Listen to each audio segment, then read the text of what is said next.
Super સિક્સમાં હવે વાત કરીએ ગણેશ મહોત્સવની। દુંદાણા દેવના આગમનની હવે ઘડીઓ ગણાઈ રહી છે। સૌ કોઈ શ્રીજીની પ્રતિમા પોતાના ઘરમાં સ્થાપવા માટે તમામ આરાધના કરવા માટે આતુર છે અને ગુજરાતના લોકો વિઘ્નહર્તાની આરાધના કોઈ વિઘ્ન વિના કરી શકે તે માટે બહાર પાડવામાં આવી છે ખાસ ગાઈડલાઇન્સ। બાપાના આગમનને આડે હવે ફક્ત એક જ દિવસ બાકી છે। સૌ કોઈ દુંદાણા દેવની આતુરતાપૂર્વક રાહ જોઈ રહ્યા છે। આ વખતે 7 થી 17 સપ્ટેમ્બર સુધી ગણેશ મહોત્સવની રંગેચંગે ઉજવણી થશે, જે બાદ ઠેર ઠેર ગણેશ વિસર્જન કરી બાપાને વિદાય અપાય છે।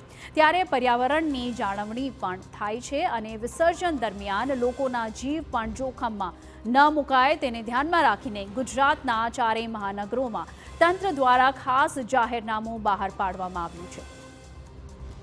સૌપ્રથમ અમદાવાદની વાત કરીએ તો ગણેશ મૂર્તિની સ્થાપના માટેની પરમિટ સ્થાનિક પોલીસ સ્ટેશન તરફથી આપવામાં આવશે।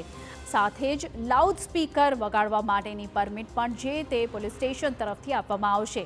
જે દિવસે ગણેશ સ્થાપના માટેની પરમિટ મેળવવા માટે પોલીસ સ્ટેશનમાં અરજી કરવામાં આવે તે જ વખતે અરજદારે ગણેશ વિસર્જન માટે સરઘસ કાઢવા માટેની અરજી પણ ફરજિયાત આપવાની રહેશે। ગણેશ વિસર્જન માટે શોભાયાત્રાનો રૂટ જો એક જ ઝોનમાં હોય તો તે જ વિસ્તારમાં ગણેશ સ્થાપના થઈ હોય તે પોલીસ સ્ટેશનમાંથી જ વિસર્જન સરઘસની પરમિટ અપાશે। આયોજકોએ પરમિટ મેળવવા જે તે વિસ્તારના 15 થી 20 લોકોના નામ અને સરનામા આપવાના રહેશે। સાથે જ ગણેશ વિસર્જન કઈ તારીખે તથા કયા સ્થળે કરવામાં આવનાર છે તે તમામ વિગતો, રૂટની વિગતો ફરજિયાતપણે આપવાની રહેશે।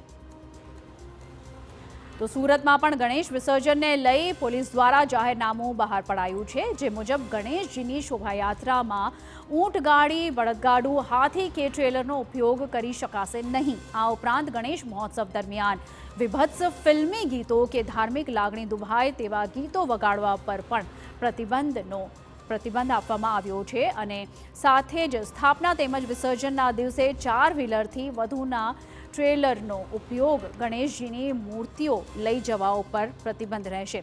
વિસર્જનના ન્યાયયાત્રા દરમિયાન કોઈ પણ વ્યક્તિઓએ આવતા જતા રાહદારીઓ પર કોઈ પણ રંગો કે પાવડર ઉડાવવા પર પ્રતિબંધ રહેશે। ગણેશજીની મૂર્તિઓ નિયત નદી, તળાવ, કેનાલ સહિતના કુદરતી જળસ્ત્રોતમાં જ વિસર્જન કરવાની રહેશે। તો ગણેશ વિસર્જન પૂર્ણ થયા બાદ તમામ મંડપો 2 દિવસ કરતાં વધારે દિવસ સુધી રાખવા ઉપર પણ પ્રતિબંધ રહેશે।